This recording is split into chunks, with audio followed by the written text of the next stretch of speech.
set of workshops that are all focused at, they're medicine-based things. Teaching what? OSCEs. They're kind of considered role plays. Yeah. So I had already been involved with that part of the curriculum, and I had already been talking to unit coordinators and lecturers about communication skills generally at the Parkville campus. Okay. So that's kind of what led to this. Yeah. Kirsten? Oh, sorry. Kirsten?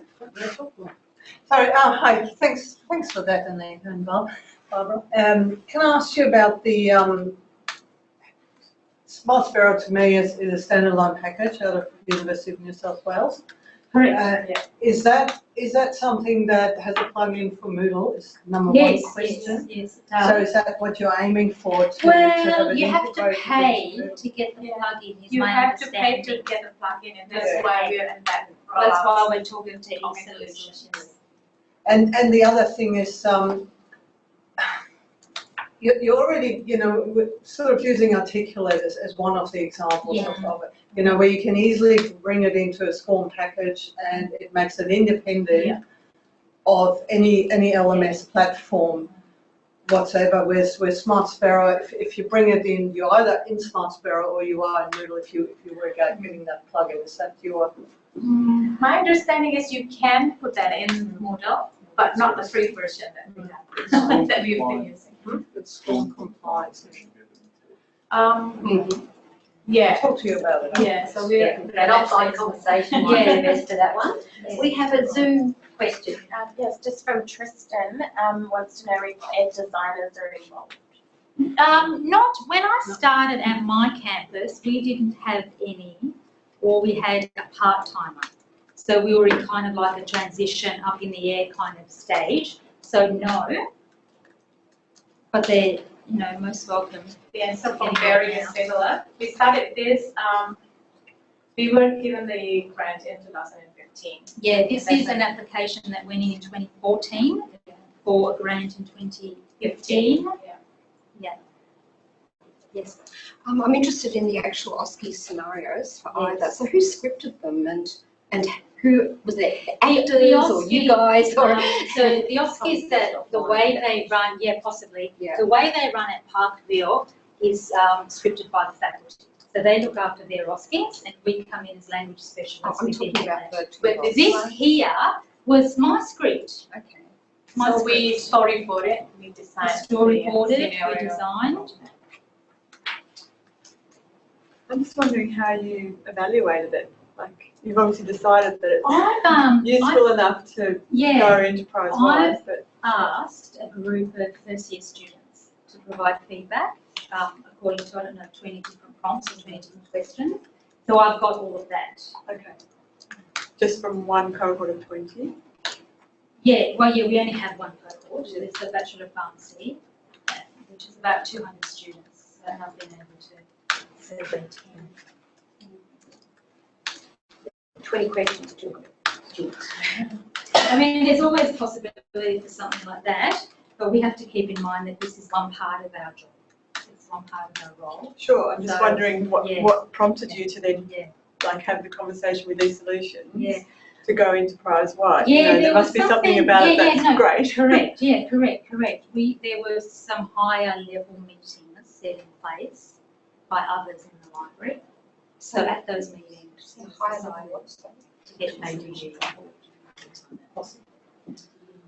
Okay, thank you very much for your presentation. If you want to find out any further information on that, please contact the presenters directly and they'll be able to provide you with some information.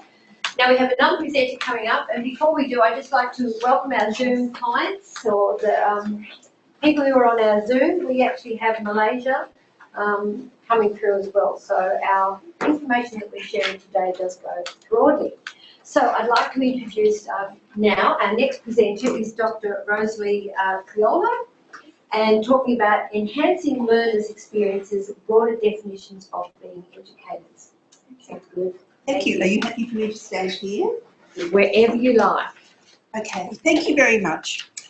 I acknowledge the traditional custodians of the land on which we meet, and I pay my respects to their elders past and present.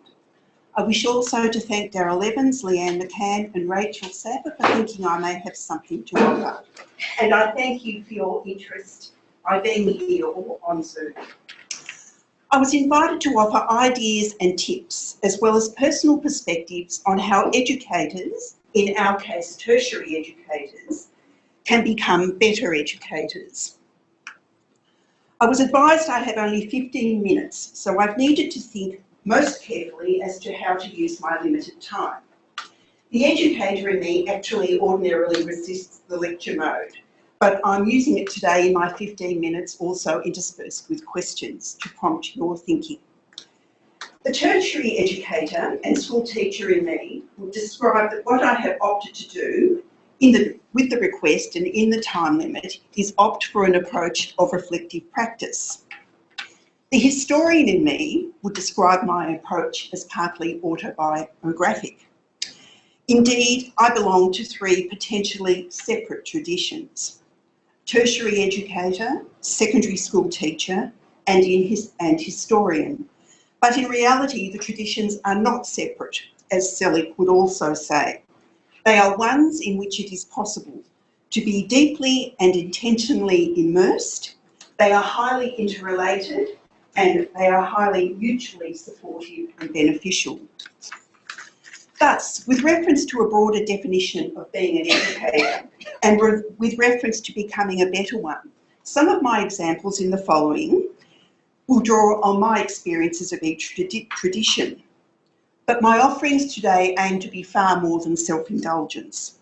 I have crafted this presentation to resonate not only with listeners and viewers in my traditions, but also in multiple areas of expertise and in multiple faculties.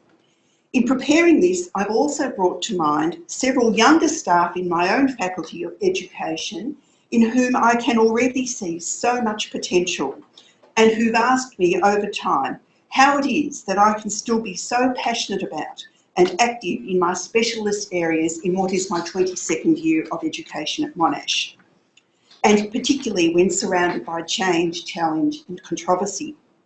My response is that I'm very clear on what's important in terms of who and what have been and still are my inspirations and motivations to be a better educator.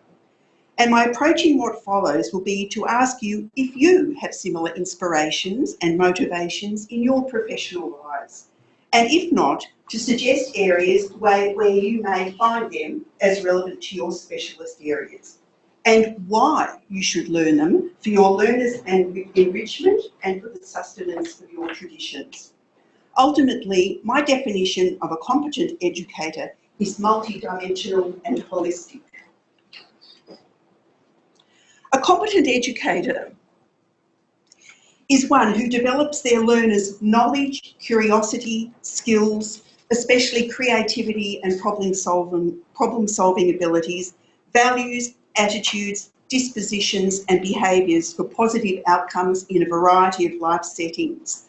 Those being study, lifelong learning, careers, informed use of leisure time, daily life in the broadest sense of social, political, economic and environmentally sustainable terms.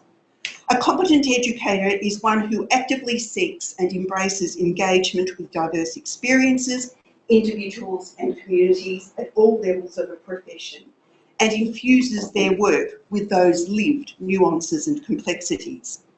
A competent educator renders their learners agog with inspiration and life. And it is exactly that credibility that, in my opinion, inspires and motivates learners and enhances their learning outcomes. So convinced am I of this that I now write an essential understanding in my unit guides to focus all parties' attentions. The quality of an education system cannot exceed the quality of its teachers, and I shall return to that later. So to you, think of your professional areas of expertise and best teaching practice. Who have been or who are the individuals or communities who mentor and sustain you as an educator?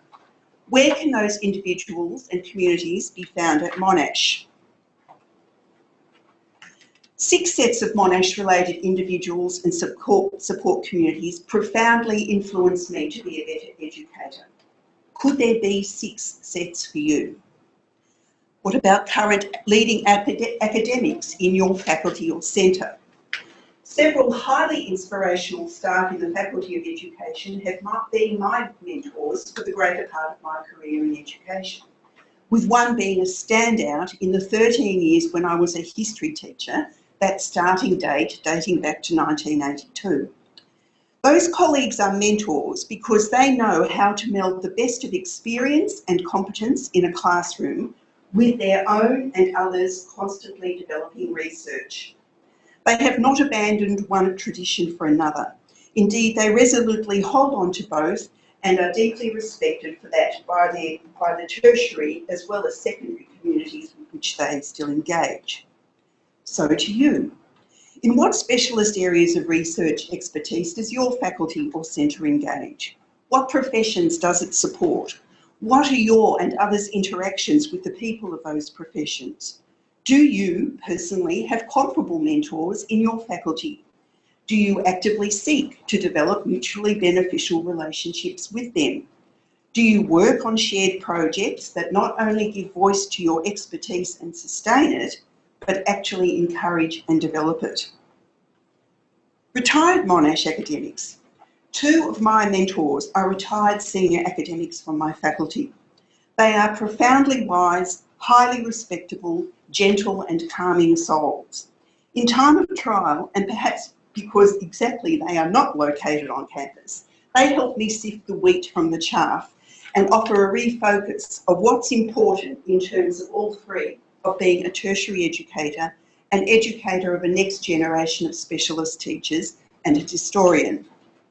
Within the clutter and clash of imperatives that may often be short-lived, those mentors ground me in terms of what is timeless, enduring, and important. So to you, do you have retired, highly esteemed members of your communities that you know and with whom you could liaise? Or are there names only in your faculty, people that you could find, and from whom you could benefit from some time and from whom your learners could also be the beneficiaries? Monash academics in other faculties. Do you enrich yourself by developing relationships with communities beyond your building? If not, could you? How? I know that I deeply value my relationships and brief encounters with several highly respected historians in the Monash Arts faculty and the National Centre for Australian Studies. We attend Monash-related events, but also local, national and international conferences. I have told you that I have wonderful mentors in my faculty, but I derive and need a different sustenance of knowledge, skills and encouragements from people in other faculties. Monash professional learning communities. There are now so many opportunities free to us as Monash academic and professional staff. Learning lunchboxes such as this, the Education Academy, seed modules, breakfast events, self-paced online modules, faculty seminars and more. There has been an explosion of offerings, indeed far more than perhaps we can hope to do. But wherever possible, I give time to attending the most relevant events. Do you? Young or new Monash members of staff, have you discerned who is new in your community and with whom you already share traditions and with whom you could forge mutually beneficial relationships? Are there like minds? New staff inspire, motivate, challenge, refresh, and it is wonderfully enriching to work with like minds. I am incredibly fortunate to work closely already with several. Monash students. Every year there are those students whose glittering intellect and capabilities, their high order skills and positive values and attitudes to be the best possible, in my case teachers, make the drive home a rewarding reflective effort. Yes, there are other sorts of students who bring themselves to our attention for other reasons, but there are always those who glitter from day one. Do you have such students? Do you tell them that you have observed their potential? Do you introduce them to your communities within and beyond the university? Do you experience delight as they develop?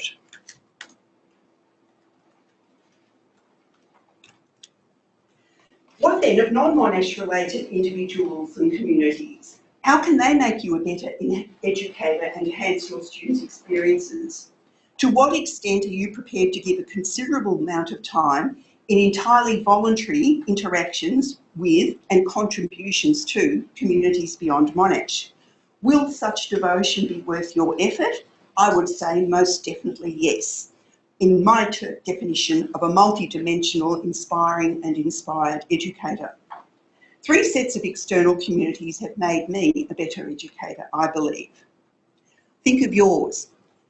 What experts are there in your fields in a knowledge disciplinary sense? Do you mix with them beyond Monash? Are you a member of wider communities?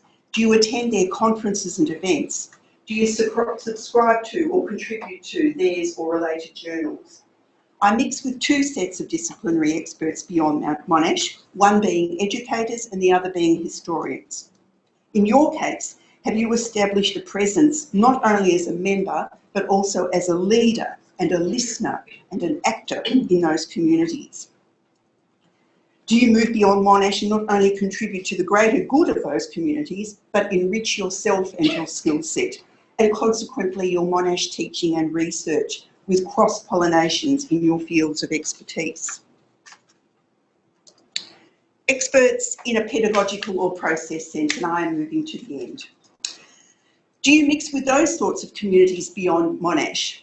Do you actively seek to make yourself a better educator if teaching experience in the field is not one of your traditions? Have you considered attending events of the Australian Council for Educational Research, or the Australian Association for Research in Education, or the Australian Alliance of Associations in Education, or educating authorities relevant to your area of expertise? Finally, mixing with experienced and accomplished practitioners. Have you been a lawyer, engineer, general practitioner, drama teacher, and worked at length in those fields? And or have you sought engagement with those people in those fields in other ways? My example may be that I have never lost contact with teachers or a school classroom in a 35-year career. Indeed, in working in my faculty, those relations and intersections I consider to be so essential that I could not envisage doing otherwise. I'm continually updated and motivated and inspired to be a better communicator as a consequence of strong and continuously affirming relationships. Do you have comparable experiences and communities? And are we often not asked to be ambassadors of our university?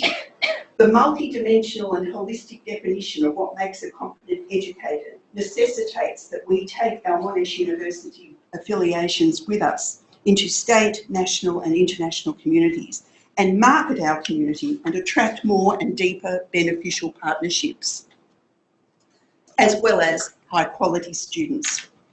Inadvertently, naturally, effortlessly, we do in that regard what Monash would hope for us to do. To conclude, before Monash, I taught by choice in 4 rural and metropolitan government schools for 13 years. Port, Alexandra, Derrinellum and Cheltenham secondary colleges. Those schools and communities possess diverse sets of resources, teachers and students. Since then, I have visited schools in Japan, Korea, Thailand and Italy, again with entirely different communities and resourcings, and with the latter 2 sets of schools possessing teaching and learning physical resources that will be described in Australia as severely under-resourced. Indeed, I have seen schools in Thailand without even blackboards or students without paper and with dated slab of textbooks. I can honestly say that the Thailand experience opened my eyes to the fact that a building or technology or other resourcings, while valuable, are not the principal determinant of learning success. The greatest resources in any teaching and learning process are the human resources, the people in the buildings manipulating the available technologies, the educators and the teachers. It is those people with their knowledge and their engagements with research, but also their engagements with comparable communities and their actions and advocacies for their professions, whereby nothing than the best educators in the broadest possible definitions will be good enough, are the leading educators. The quality of an education system cannot exceed that. Do you agree? What qualities and traditions comprise your definitions? Who or what has educated you to this point? Are there other individuals, communities or resources that could continue to educate you? Why do you educate? How? And in my final melding of the three traditions of the history teacher, the educator of history teachers and the historian, why do you do it? How and why?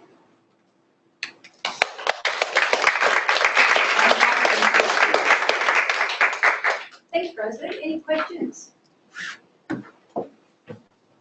You've answered them all, but it made me feel very warm and fuzzy because I think that what you're saying is critical, and the Academy, from my perspective, is certainly supporting that with our small grants, our networking, our mentoring, and we've got a Learning and Teaching Conference coming up at the end of May. So please mark that in your diary. We'd love to see anyone present or participate in that.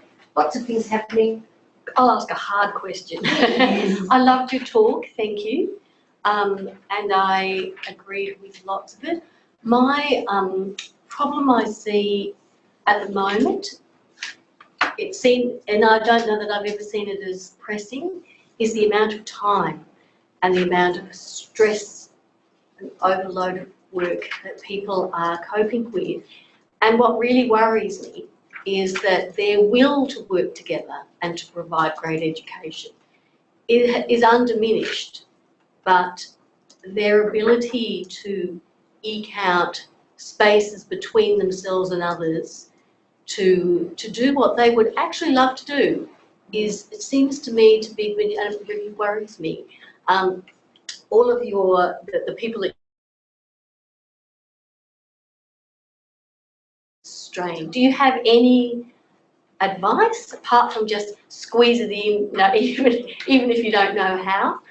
My advice is that I prioritise and I revisit quite often what is important to me and why I do it. I work with people that are inspiring and affirming, supportive, I use the term like minds, and I guess once the times when I feel I'm squeezed or I no longer have the energy, I have some very good people to go to who reinvigorate me. And I guess amidst all the offerings and all that I must do, I prioritise making time to be with them in the diverse communities I've mentioned. You have to be strong. You sometimes have to push things to the side. You know, I do emails. You know, I have certain chunks of the day when I do emails. I'm not constantly being distracted. It's very tight time management, and possibly that even comes from me having been a long-time teacher that learned how to do that in a day anyway.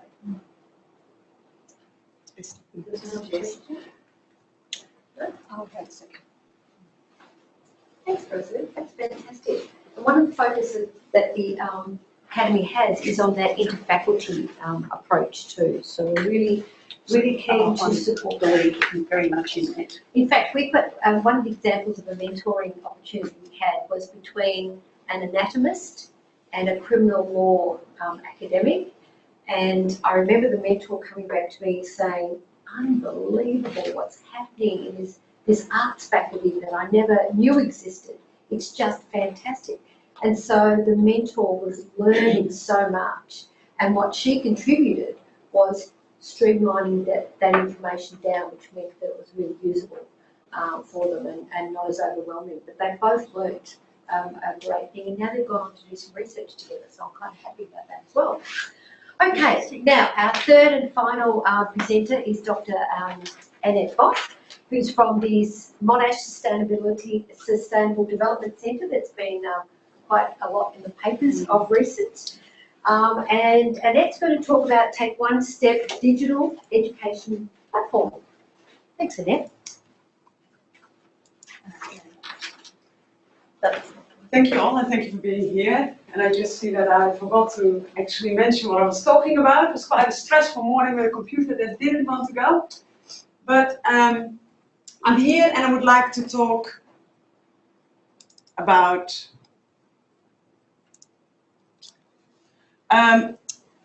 Take One Step. First of all, I work at Monash Sustainable Development Institute. And we are a research and education institute looking at developing solutions for big, complex problems that we're having in the world. We are actually not sitting within one of the faculties, but we sit directly under the office of the provost, and we work across the faculties in our education program. And I've just put a couple of things up what we do in our education. We have programs we host a PhD grid program, but we also have a small own program. We work together with science, BizEco, and art within the masters. We do individual units within different faculties, but we also run a couple of co-curricular programs. And outside of what we do Monash, we also do executive and tailored education. But today, I'm going to talk about one of our co-curricular programs. That is at the moment co-curricular, but that we actually think may have a possibility to become part of a curriculum. And I'm going to talk about a pilot that we did in the School of Business, but that we think could go much wider. So I'm going to talk about Take One Step. So what is Take One Step? Basically, it's an online platform that challenges students to take one action in their everyday lives, that seeks to encourage individual and collective action on global issues, and in making that action, they contribute to the consequences of climate change, consumption, inequality, etc. So this program had come about in 2015 with some funding from the Dragon's Den.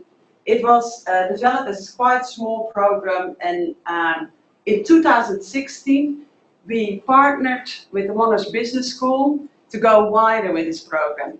And it then became a program that was designed to engage students with the Sustainable Development Goals that are accepted as a framework for achieving sustainable development all around the world, and what this means for business. And the idea was to get students engaged, warm, and more active in this space of sustainable development, and really challenging them of their role in what they are as future leaders. So it was an online platform, and I will take you through it in a minute. And it was linked to a celebration event that was hosted by the School of Business, but where the managing director of L'Oreal from Australia and New Zealand came to speak. So that was a bit of a carrot for the students to come on board with this program. So what was the rationale for this pilot? First of all, the Monash Business School is more and more supportive for sustainability and ethics within the curriculum. They've got units on sustainability and throughout. But they're also a signatory to the UN Prime, the Principles of Responsible Management Education. And they're seeking to fulfill their obligation and to teach students about sustainability and ethics. And I think another rationale was through this program to interest students into sustainability so that they would take the sustainability units. Also, this pilot phase had support from the Dragon's Den, which we greatly appreciated. So, what was this pilot about? It was a program where students could sign up, and it was going for 6 weeks. It ran from August to October last year, and the target audience was the first and second year of business students. And actually, the dean from the School of Business was quite involved and very supportive of this program. And there had been email invitation to all those students from the dean and head of Monash Business School. So the whole program was also supported by more the administrative side. Some text went out to alert people to the program, etc. And it was promoted by a student forum, etc. So, what did the platform do? Now, first of all, it provided a virtual online community that created peer-to-peer learning. People put steps up of their actions, they could comment, there was content, and the platform had an ability whereby users read, shared, and follow others, and liked steps, etc. People could comment on each other and liked or comment on actions. It was clear whether people were really committed to it, and there were progress reports, etc. But let me give you a bit of an overview of the key elements. So we had a homepage and an explainer video, and that was really providing the students with an overview of the Sustainable Development Goals, how individual actions are linked to change more broadly in business and society. And the homepage also features what are others doing in this. The video we see there, I'm not going to play, but it was a real, very attractive video. We don't know if people watch it, but the video itself, what you can do yourself and how it can impact your career. So that was where it started. The platform had a very easy sign up and was integrated with, could be integrated if people wanted, with a Facebook. And it was more to get the peer-to-peer interaction going. Then we had a main component, was the personal profile page, where people could put their step, where quizzes popped up, where content popped up, where people could give information, where they could see their progress. On the left of the page you see 5 round yellow dots, and those were achievement badges. So through taking in the program, students could measure their progress. So the first badge was around taking action, which was the first step. The second one is making it count, so take a picture of what you're doing or provide a written statement.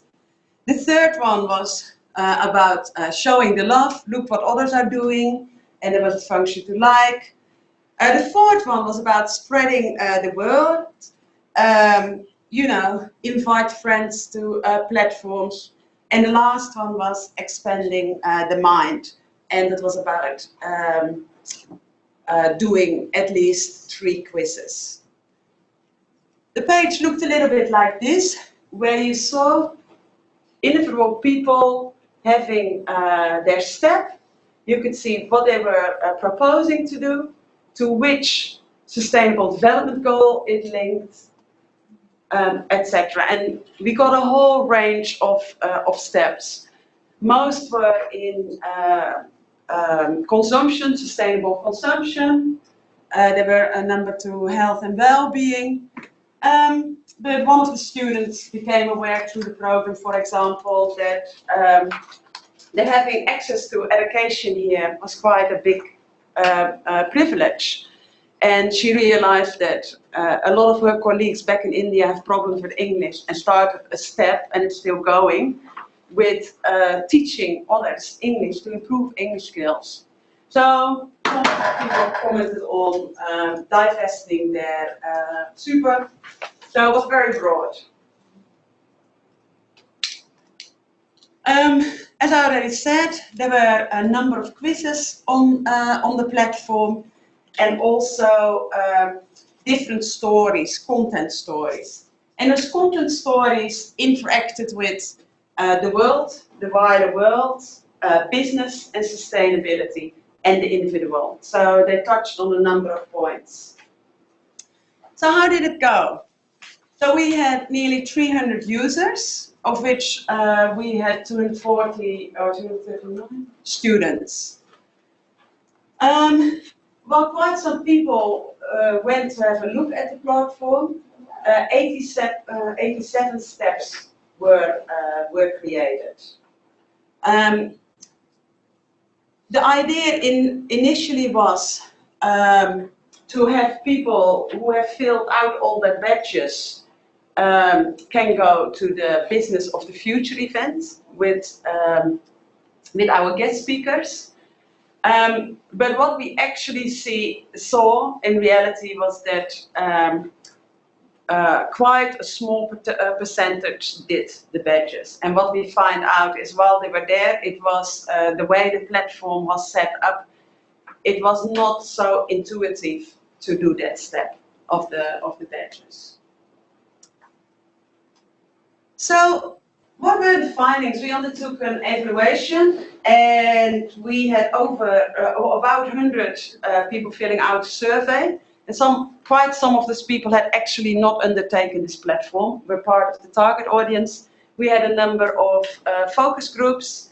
And what we learned was that that for the people that took part, they really felt they had an increased understanding about the relevance of sustainability to business. And there was also really an increased awareness about the UN Sustainable Development Goals. Great platform, however, the functionality could still be enhanced. And a lot was still around being a bit intuitive about how to go on the platform. While it was a pilot and we were happy with the uptake and the business school was definitely happy with how many people had participated, we had hoped of a bit more and we asked students why. And people felt that they didn't know what Take One Step was. So even while we thought we had got quite a good page, people often didn't go further and it wasn't immediately clear.